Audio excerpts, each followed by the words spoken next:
রাজ্য জুড়ে বৃহস্পতিবার থেকে শুরু হয়েছে মাধ্যমিক পরীক্ষা। পড়ুয়াদের জীবনের প্রথম সবথেকে বড় পরীক্ষা। তবে গতকালকে বাবার সাথে বাইকে করে পরীক্ষা কেন্দ্রে যাওয়ার সময় হাতির হানায় মৃত্যু হয় অর্জুন দাসের। এই মর্মান্তিক দুর্ঘটনায় শোক প্রকাশ করেন রাজ্যের মুখ্যমন্ত্রী থেকে শুরু করে অন্যান্য রাজনৈতিক ব্যক্তিত্বরা। এই ঘটনার পরই মাধ্যমিক পরীক্ষার্থীদের সুরক্ষার কথা ভেবে নয়া পদক্ষেপ নিল বন দপ্তর। মাধ্যমিক পরীক্ষার্থীদের নিরাপদে পরীক্ষা কেন্দ্রে পৌঁছে দেবার দায়িত্ব নিয়েছে বন দপ্তর। বাগডোগরা সেন্ট্রাল ফরেস্টের ফরেস্ট ডিজেলের ও পরীক্ষার্থীদের বন দপ্তরের নিজস্ব গাড়িতে পরীক্ষা কেন্দ্রে পৌঁছানোর ব্যবস্থা করেছে বন দপ্তর।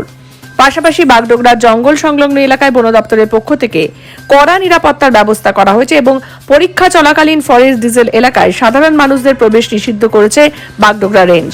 শুধু মাধ্যমিকই নয়, উচ্চ মাধ্যমিক পরীক্ষা শেষ না হওয়া পর্যন্ত এই ব্যবস্থা চলবে বলে জানিয়েছেন রেঞ্জার সমীরণ রাজ। বন দপ্তরের এই পরিষেবা পেয়ে খুশি পরীক্ষার্থী ও তাদের অভিভাবকরা।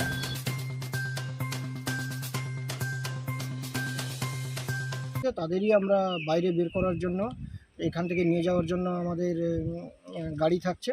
আর বাকি সমস্ত পাবলিকের জন্য টোটাল যতদিন উচ্চ মাধ্যমিক আর মাধ্যমিক পরীক্ষা চলবে বা সিবিএসসি আইসিএসসি বোর্ডের যে 10th লেভেলের যে এক্সাম চলবে তার জন্য এই রোড ক্লোজ থাকছে। এখন আমাদের সেন্ট্রাল ফরেস্ট থেকে আমরা 3 জন স্টুডেন্টকে আমরা বাইরে পৌঁছে দিলাম। আর এমনি যে যে ফরেস্ট ভিলেজগুলো থাকছে সেরকম আমরা সেই হিসেবে আমরা ব্যবস্থা নিই। हम लोग को बहुत अच्छा लगा और हम लोग को सुविधा भी हुआ यहाँ पे आने के लिए। कल भी क्या उन लोगों ने? हाँ, कल भी आएंगे बोले हैं। और कुछ नहीं बोलना चाहती।